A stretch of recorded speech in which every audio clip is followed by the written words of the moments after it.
Hello, and welcome to OTC Markets Group First Quarter 2026 Earnings Conference Call and Webcast. At this time, all participants are in a listen-only mode. After the speaker's presentation, there will be a question-and-answer session. To ask the question during the session, you will need to press star 11 on your telephone. You would then hear an automated message advising your hand is raised. To withdraw your question, please press star 11 again. I would now like to hand the conference over to Dan Zinn, General Counsel. You may begin. Thank you, Operator. Good morning, and welcome to the OTC Markets Group First Quarter 2026 Earnings Conference Call. With me today are Cromwell Coulson, our President and Chief Executive Officer, and Antonia Georgieva, our Chief Financial Officer. Today's call will be accompanied by a slide presentation. Our earnings press release and the presentation are each available on our website. Certain statements during this call and in our presentation may relate to future events or expectations, and as such, may constitute forward-looking statements. Information concerning risks and uncertainties that may impact our actual results is contained in the Risk Factors section of our 2025 annual report, which is also available on our website. For more information, please refer to the Safe Harbor statement on slide 3 of the earnings presentation. Before I turn the call over to Cromwell, I want to take a moment to remember our friend and colleague, Alec Topolosky, whom we tragically lost in March. Alec was an exceptional person. He was smart, reliable, and deeply trusted. But what made Alec truly special was the way in which he connected to and cared for the people around him. He made our team better simply by being part of it. Those who worked alongside him will always remember his kindness, positivity, and a smile that could light up a room. We continue to extend our deepest condolences to Alec's family and to all of those, like us, who loved him. With that, I'd like to turn the call over to Cromwell Coulson. Thank you, Dan. We all share your sadness in Alec's passing. We deeply respected him as a colleague and appreciate all that he contributed to each of our lives.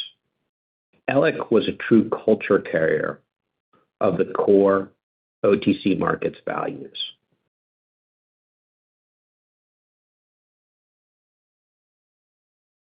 Thank you all for joining us.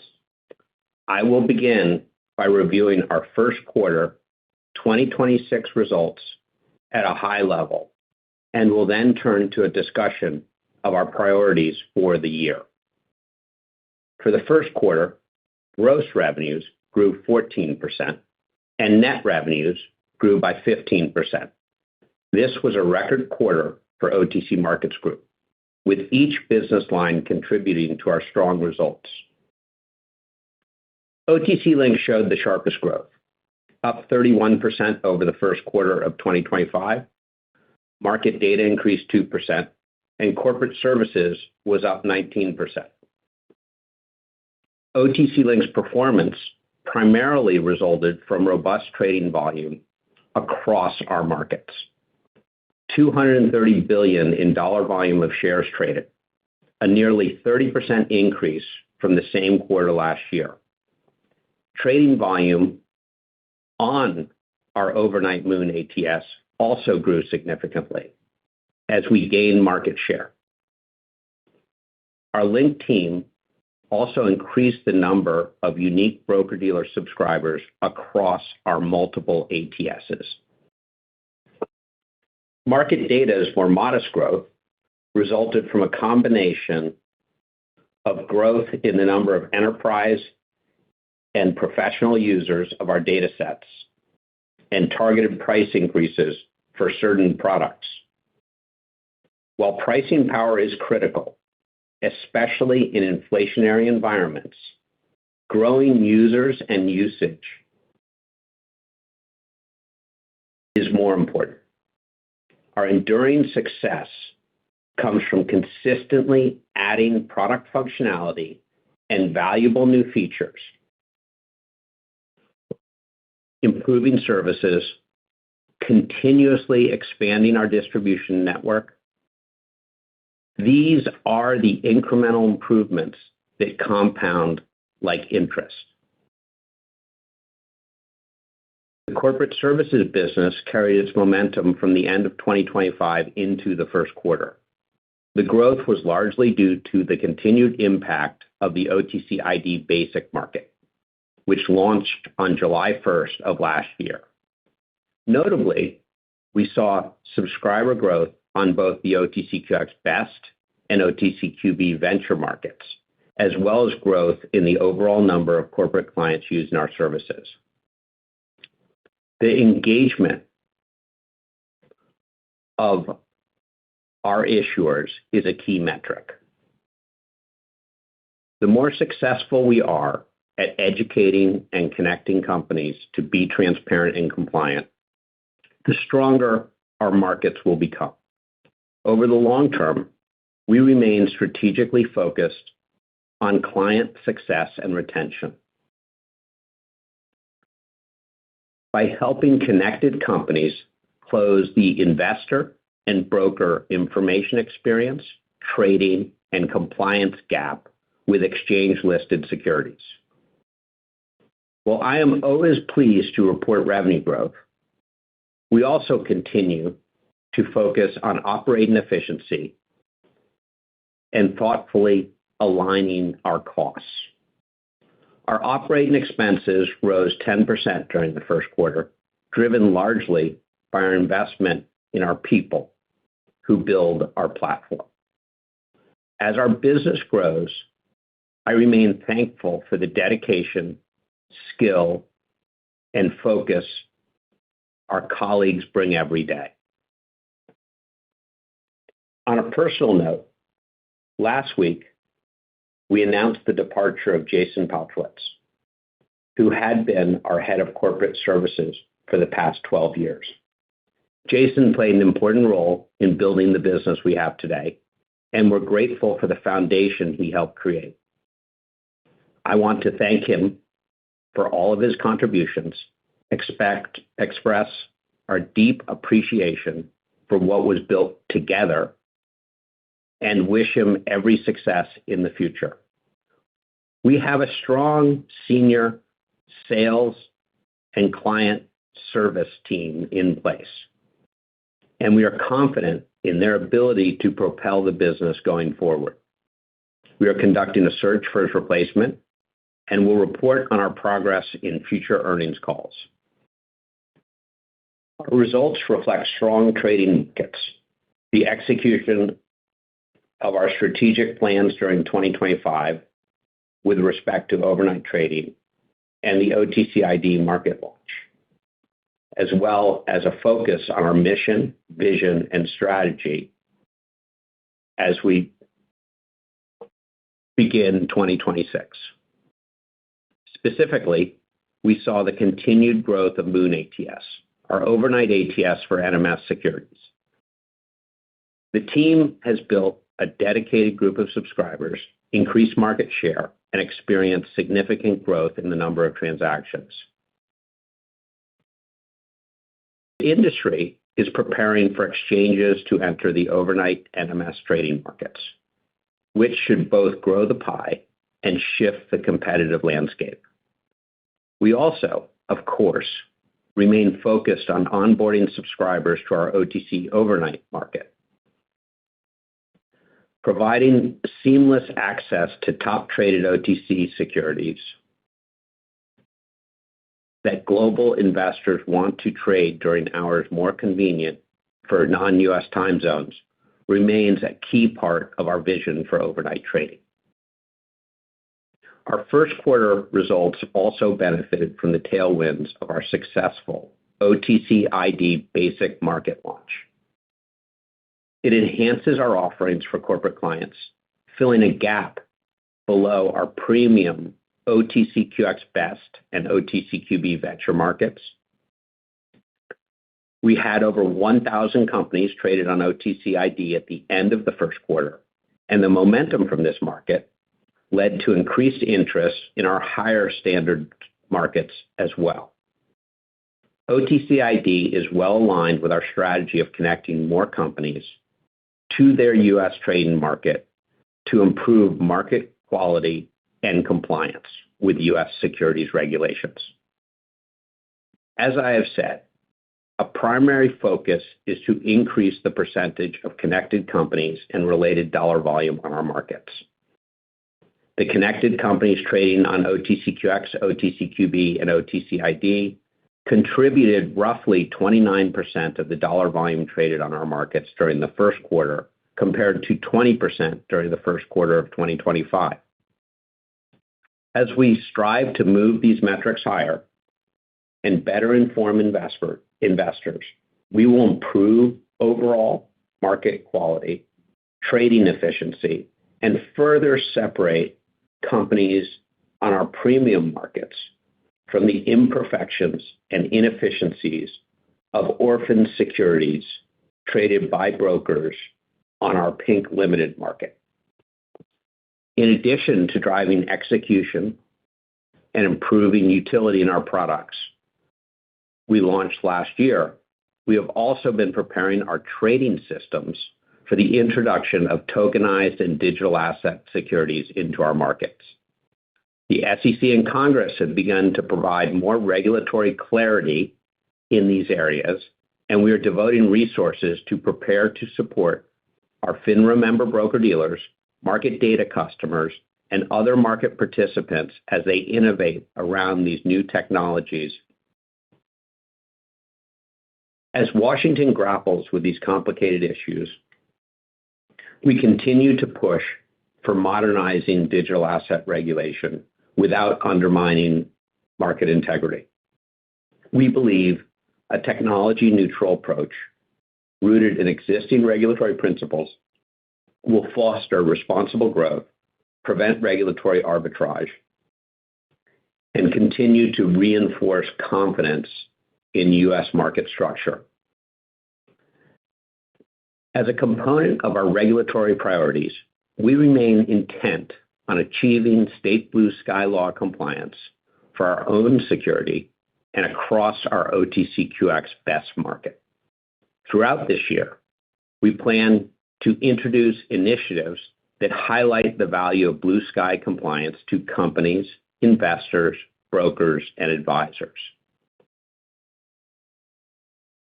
As of today, we have achieved blue sky compliance for our own OTCM shares in all 50 states, the District of Columbia, and 2 out of the 3 U.S. territories, nearly completing our goal. We will leverage our experience to efficiently map the path to national compliance for our corporate clients. We expect to see 100% blue sky compliance as a metric that our blue chip OTCQX companies can achieve and display proudly. International trading growth has been a hallmark of our markets in recent years, and the trend continues into 2026. As part of our objective to capitalize on global interest in our markets, I am pleased to announce that earlier this week, we officially opened our Hong Kong office. This international outpost will help further our mission to educate non-U.S. companies in APAC about how best to use our market structure, data, and disclosure tools to connect with more investors, be compliant with U.S. securities laws, and build their brands in the U.S. I look forward to continuing to update you on our progress throughout the year. As I discussed in our last earnings call, we have made a strategic determination to increase our quarterly dividends to better balance the ratio between quarterly and special dividends. We have also begun opportunistically buying back shares in the market. I am pleased to announce that on May 5th, our board of directors declared a quarterly dividend of 30 cents per share, payable in June. This dividend reflects our ongoing commitment to providing superior shareholder returns. With that, I will turn the call over to Antonia. Thank you, Cromwell, and thank you all for joining us today. I would like to begin by thanking our entire OTC Markets team for delivering a strong first quarter and executing effectively on key initiatives that position the company well as we enter 2026. I will now review our results for the first quarter ended March 31st, 2026. Unless otherwise noted, all comparisons are to the first quarter of 2025. Turning to page 7. For the first quarter, we generated gross revenues of $34.8 million, an increase of 14%. Revenues less transaction-based expenses increased 12% to $30.4 million. OTC Link experienced the strongest revenue growth across our business lines in the quarter with a 31% increase, driven by significantly higher trading activity on OTC Link ECN and OTC Link NQB, as well as a meaningful ramp-up of trading on MOON ATS. As a result, transaction-based revenue generated by these platforms increased 52%, while transaction-based expenses paid to liquidity providers increased 45%. During the quarter, average daily trades on OTC Link ECN and OTC Link NQB reached approximately 96,000, a 70% increase year-over-year, while MOON ATS saw approximately 71,000 average trades and 7.2 million average shares traded per session. Growth was also supported by an 11% increase in usage-based revenues from OTC Link ATS, primarily related to a higher volume of messages. Trading volumes remain highly unpredictable and could decline in the future. OTC Link also saw growth in broker-dealer subscribers, with 147 unique subscribers across our ATSs at quarter end, up from 141 a year ago. This reflects the value of our open platform that offers a range of ATSs with different market microstructure models designed to support the diverse business, operational, and compliance requirements of our broker-dealer subscribers. Revenues from market data licensing increased 2%, reflecting a modest 1% increase in redistributor-based revenues and a 3% increase each in revenues from direct sold licenses and data and compliance solutions. Within redistributor-based revenues, professional user revenues increased 3% due to a commensurate increase in professional user count, partially offset by a 32% decline in non-professional user revenues as a result of a 14% reduction in reported non-professional users. Historically, and in the normal course of business, the number of non-professional users has fluctuated with market activity and may continue to fluctuate in the future. Revenues from direct sold licenses increased 3%, driven by price increases for certain licenses and growth in subscribers, partially offset by the elimination of certain one-time revenue recognized during the prior year quarter. Increased revenues from data services and the Blue Sky data product contributed to overall growth in data and compliance solutions revenue, partially offset by lower revenue from EDGAR Online. Corporate services revenues increased 19% in the first quarter, reflecting improved sales and higher average company counts across our markets. OTCQX revenues increased 7%, and OTCQB revenues increased 16%, supported by those drivers and pricing adjustments effective January 1st, 2026.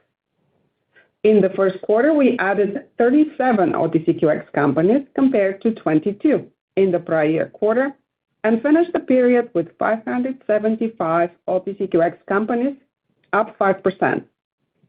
On OTCQB, we added 89 new companies in the first quarter compared to 60 in the prior year period and had 1,131 OTCQB companies at quarter end, up 8%. Revenues from our OTCID market and from Pink Limited subscribers to the Disclosure and News Service increased 51%, reflecting the continued impact of the OTCID basic market launch in July 2025. We ended the quarter with 1,074 OTCID companies compared to 1,035 companies at launch. Overall, we had a combined 1,456 OTCID companies and Pink Limited subscribers to DNS and other products at the end of the first quarter, representing a 12% increase from 1,303 companies at the end of the prior year period. Month-to-month variability in our corporate services subscribers is driven by new sales offset by non-renewals, corporate events, and compliance downgrades. Turning now to expenses on page 8. Operating expenses increased 10% year-over-year, with a 9% increase in compensation and benefits, 16% increase in IT infrastructure and information services costs, and 29% increase in professional and consulting fees, driving the overall expense growth.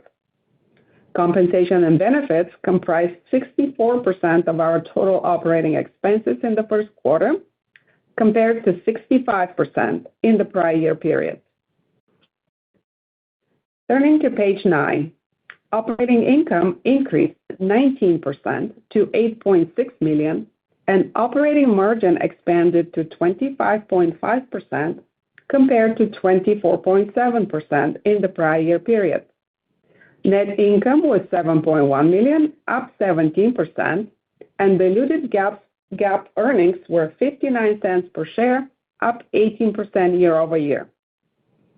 In addition to certain GAAP and other measures, management utilizes adjusted EBITDA, a non-GAAP measure, which excludes non-cash stock-based compensation expenses.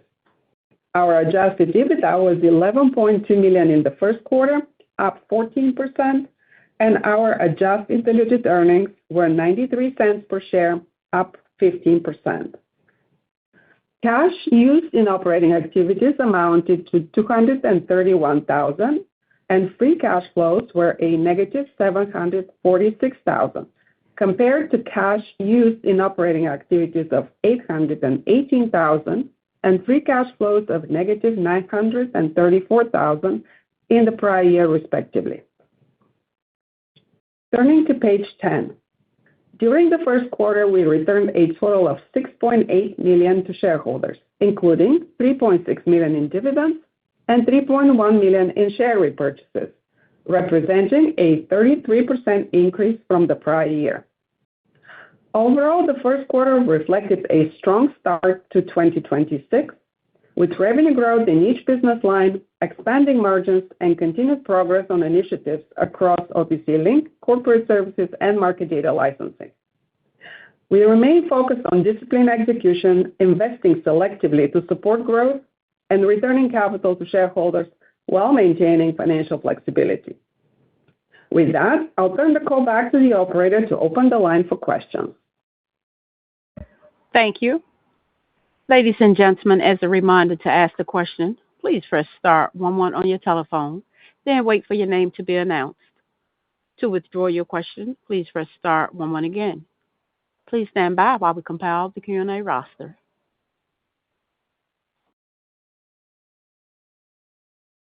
Our first question comes from the line of Steve Silver with Argus Research Corp.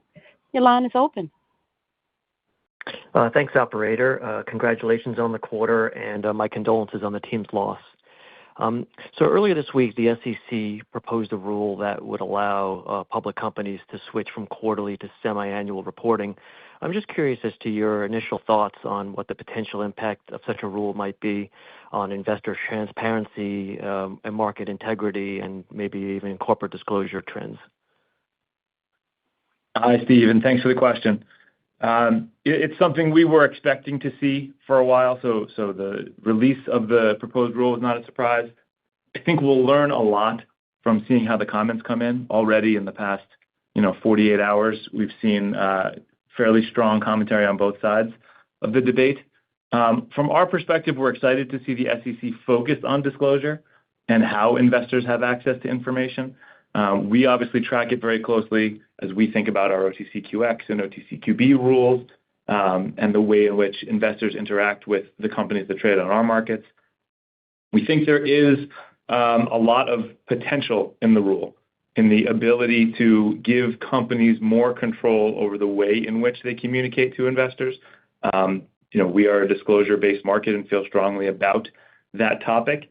But we're going to wait and participate in the comment process and watch the comment process unfold as we consider how to make changes and inform the companies on our market. And thanks to you.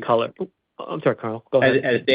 As Dan said, the comment process is going to be really important because we're all for reducing the burdens on public company and also expanding the benefits of being a public company. There will be lots of points to consider because there's so much more compliance scaffolding around the quarterly release cycle. What happens to blackout periods? What happens to continuous offerings in shelf and ATMs? How can the quarterly earnings press release fill in part of the information gaps? And, we're excited that the SEC is looking at how we can make America's markets more competitive. And there are many markets around the world which have a semi-annual reporting. A concern would be that we move from a quarterly report of 3 quarterly reports a year and a big annual report to that the semi-annual reports look like an annual report. And we have to balance all of these things. So we're very positive that the SEC is opening up the conversation, and we think it will really drive efficiency of what information is material for investors, for the market to do its pricing process.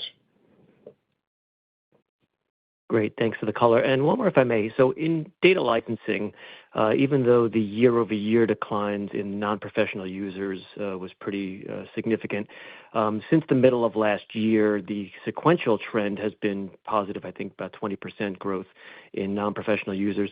And I know that non-professional tends to be a proxy for retail participation in the markets. I'm just curious your thoughts as to the trends that you're seeing in the growth of non-professional as the number of daily transactions has been extremely strong over the last couple of quarters. If I'll take you back to our disclosure in Q1 of 2025 and actually in Q2 of 2025, when we mentioned that we had a loss of a customer, of a broker-dealer customer who accounted for the majority of the decline in non-professional users. So that is why the quarter-on-quarter comparison shows a 14% decline in those numbers, but the sequential is a lot different. Okay, great. Thanks so much, and congratulations again. Okay, yep. And Steve, you have to understand, because we offer extremely competitive enterprise licenses to broker-dealers, the non-professional licenses are a way to bring broker-dealers into our markets. However, when they have enough demand, they will move to enterprise licenses often.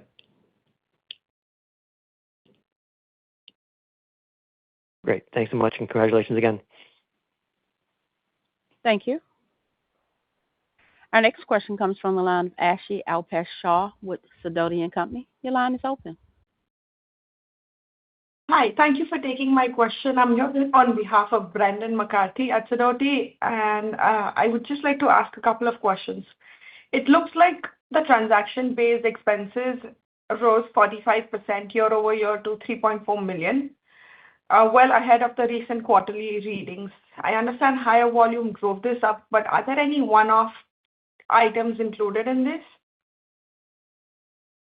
Actually, that expense is directly correlated to the volume of trading activity, as is the transaction-based revenue. Again, to reference back the numbers, the transaction-based revenue was up 52%, transaction-based expenses were up 45%. The difference here is the way Moon ATS generates revenues, but does not pay a liquidity rebate. And as we've seen a ramp up in the Moon trading activity and the Moon-related revenue, we have not seen the commensurate increase in transaction-based expenses, which again are related to OTC Link ECN and NQB, but not Moon. Right. That brings me to my next question. How much of the year-over-year volume increase was driven by the Moon ATS? Also, how much of the transactional revenue increase on OTC Link was driven by Moon? As we mentioned, the increase in average daily trades on OTC Link ECN and NQB was approximately 70% to 96,000, up from 56,000 approximately in the last year, first quarter. Moon ATS really began to ramp up towards the end of 2025. So there isn't volume to speak of last first quarter, while this first quarter we have been reporting the Moon statistics publicly every week. And as I mentioned, average trades per trading session were approximately 71,000 in the first quarter, or alternatively, you can think of it as approximately 7.2 million shares traded per session. Right. And the subscribers to the OTCID market tier grew very nicely. How much of that was new adoption versus migration from the existing tiers?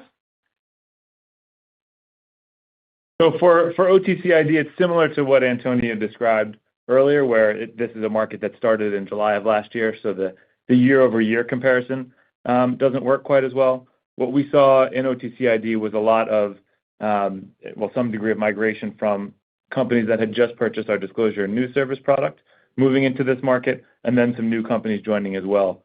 There hasn't been migration from OTCQX or OTCQB to speak of, right? It exists and it's possible for companies to move into that market.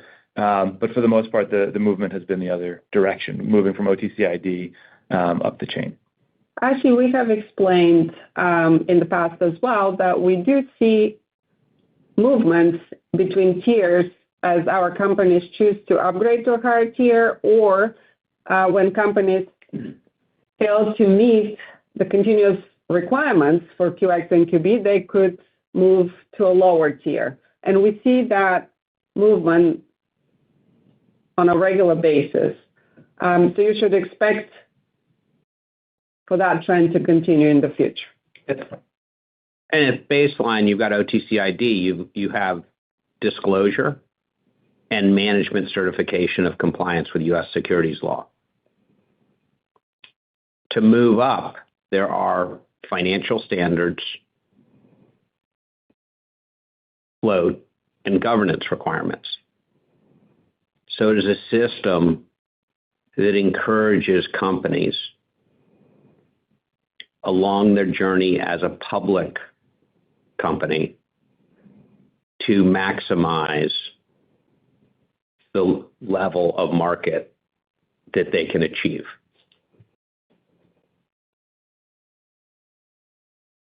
All right. Thank you. Thank you. As a reminder, ladies and gentlemen, that's star 11 to ask the question. Our next question comes from the line of Walter Hopkins with 18th Square LLC. Your line is open. Hi, congrats on the great quarter. I'd love to hear more about the Asia strategy and what opportunities you're seeing over there across both corporate services and overnight trading. Do you have any sense on whether it'll be a big office, or are you sort of more in a wait-and-see mode with that? And will the folks over there be working on overnight trading initiatives alongside the corporate services? Thank you, Walter, for the question. I'm hoping that the people we're hiring are not wait-and-see people. You're giving me a nightmare of the old Maytag repairman ads. What we want is to be active in the Asian markets, and targeting both sides, using market data to talk to the local trading and broker-dealer communities, both selling our market data wider to expand our network and building understanding of the opportunities to trade, both overnight and during the regular U.S. session, and educating companies, engaging companies. We can all look at the numbers of companies going public on their local markets in Asia and the volumes and the improvement in disclosure and corporate governance, and the real advantage that exchanges in Asia are closer to the corporate clients and better understanding of local regulations. So the trend should be that compliance can improve and there will be more public companies. And so we want to be understood and part of that and actively building a business there.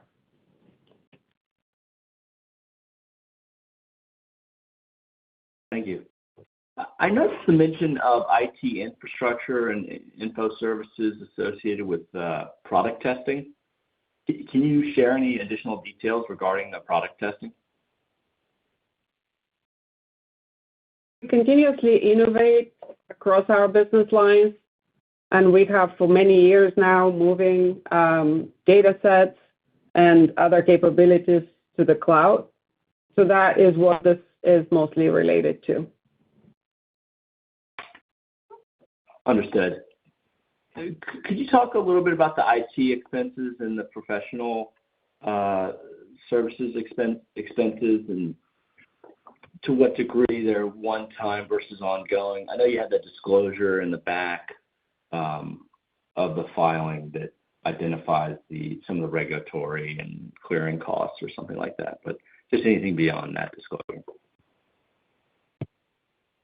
So there is a significant variable component in professional and consulting expenses, which is due to regulatory and clearing costs, which in turn are correlated with the volume of trading activity. And that was the primary driver of the increase in professional and consulting expenses this quarter. Similarly, in IT infrastructure and information services costs, there are some variable components related to trading activity. And in addition, we also mentioned that some of the information services expenses increase was related to the overnight initiatives as we acquired additional data sets to drive the overnight business in particular. And I'll turn over to Dan and Cromwell for additional discussion on regulatory and clearing. So, Walter, there are many more successful CEOs and investors who've spoken about the fallacy and fibs around one-time expenses. We have expenses. We run a business, and we have expenses which show up, and they can be chunky. And there's a part for every management team when an expense shows up and it isn't a regular bill they've been paying like rent, and they go, oh, this is terrible. And they start to manage numbers. That's having come from an investor focus, that never creates a good culture. So there's going to be chunky expenses around. I don't really like the idea of one-time expenses in general because it's an expense that you had to pay to run your company. But, I will leave people more eloquent from, Warren Buffett to Charlie Munger all the way to Seth Klarman to talk about one-time expenses, which are, I think will share our perspective strongly. Thank you. This is more of a high-level question. The market appears to be valuing OTC Markets as a high-quality but low to no-growth company.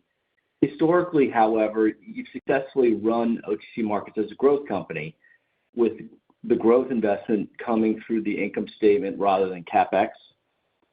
So I can kind of see how uninitiated investors might assume from the financials, namely the lack of CapEx and full distribution of free cash flow via dividends and now potentially opportunistic repurchases. I can see how those uninitiated investors might see a company that's not aiming for growth. But over the long run, OTC Markets has served its customers well and been rewarded with very solid, albeit lumpy, organic growth. How would you explain, and I don't love this term, but how would you explain the so-called growth algorithm to investors who are looking at the financials of OTC Markets? Opportunities, just like costs, are chunky. And, some opportunities when it looks really good, we didn't invent trading after COVID. It looked really good. But then we get ourselves back up to a plateau. And often when it's looking really good, you're having to backfill expenses because you're really focused on supporting the client demand. And then you're strengthening the platform and the scaffolding. And the changes we've been making into our markets, which is how do we connect broker-dealers? How do we put better information onto screens and into machines? And how do we improve compliance? All of those things, because we've had this great opportunity as markets have moved from analog to digital, make our markets better, which allows them to become bigger. And we get to participate along with our clients. So we've had a consistent strategy. I would say a biggest counter-positioning to understand is the large exchange groups. Their goal is to take 2/3 of every dollar their customers pay them and put it in their operating profits. There are lots of other businesses where the margins we've traditionally operated at are considered fantastic businesses. And yes, people build our platform, improve our products, expand our networks. And it's a collaborative approach. We cannot be successful without the broker-dealer community, and that's both the market makers, the online brokers, the larger banks. We cannot be successful without a collaborative relationship to work with regulators. Often, the regulatory relationship has been 99% discussing investor protection and market efficiency and capital formation are afterthoughts. That has changed with this administration, so we're excited. And working with issuers. You cannot have an efficient market process without engaged, transparent, and compliant companies focusing on supporting their investors and good governance. Those are all works that take time. And you look at what we're achieving in blue sky. When we launched the OTCQX market, it wasn't recognized anywhere. There was no path to 100% blue sky compliance across 50 states, the District of Columbia, and the 3 territories. We are like Lewis and Clark. And our legal team, our compliance team, our blue sky team has been speaking to the state securities departments in every state. And they will continue, because even when we get there, we will find ways to be more efficient and work with regulators. But once we can do that, we're using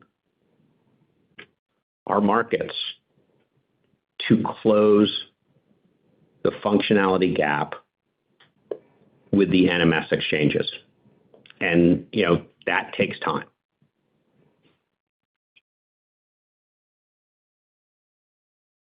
Thank you so much. Are you willing to share, just moving back to a prior question, are you willing to share the revenue contribution of Moon during Q1? I think it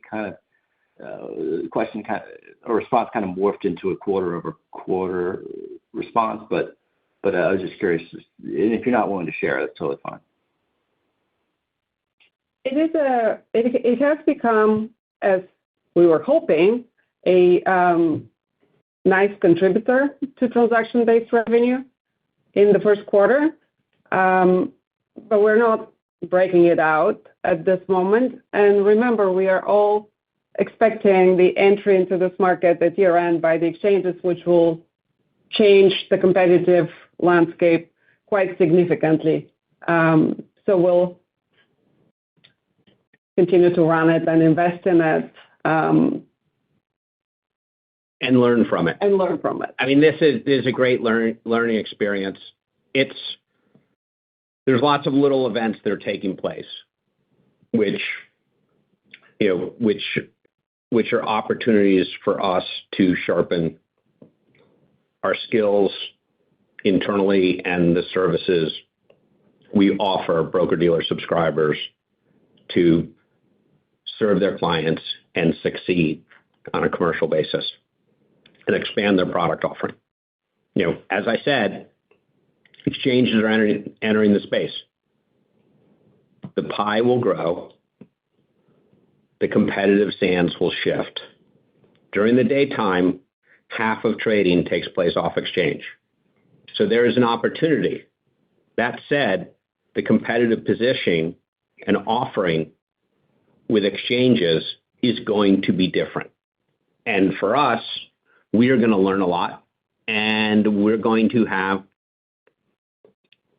productive conversations with clients on how we can support their success with our platform and our product offering and our pricing strategy that delivers everyday value to broker-dealers. That makes a lot of sense. Thanks for taking all these questions. This is my last one. Finally, under what circumstance would you consider a tender offer? Maybe that can make sense given the liquidity of the stock and could benefit long-term shareholders. The concern of a tender offer is it turns you into a liquidity roach motel. And so we're back in the market buying, however, not trying to put our thumb on the scale on the pricing. And, the market will trade our shares, where they are. I'll go back to Warren Buffett. We don't run our company for people who are selling their shares. We run our company for shareholders who want to hold our shares as we grow the value over the long term through different economic cycles. And, that is our hope. Thank you so much. Thank you. Ladies and gentlemen, I'm showing no further questions in the queue. I would now like to turn the call back over to Cromwell for closing remarks. Good. Thank you, operator. And, thank you to our investors. And thank you to the investors and the analysts who ask questions. I want to thank each of you for joining us today. I would encourage you to read our full quarterly report and the earnings press release for more information. Links to both are available on the Investor Relations page of our website. On behalf of the entire team, we look forward to updating you on our key initiatives that will continue to shape the integrity and competitiveness of the public markets.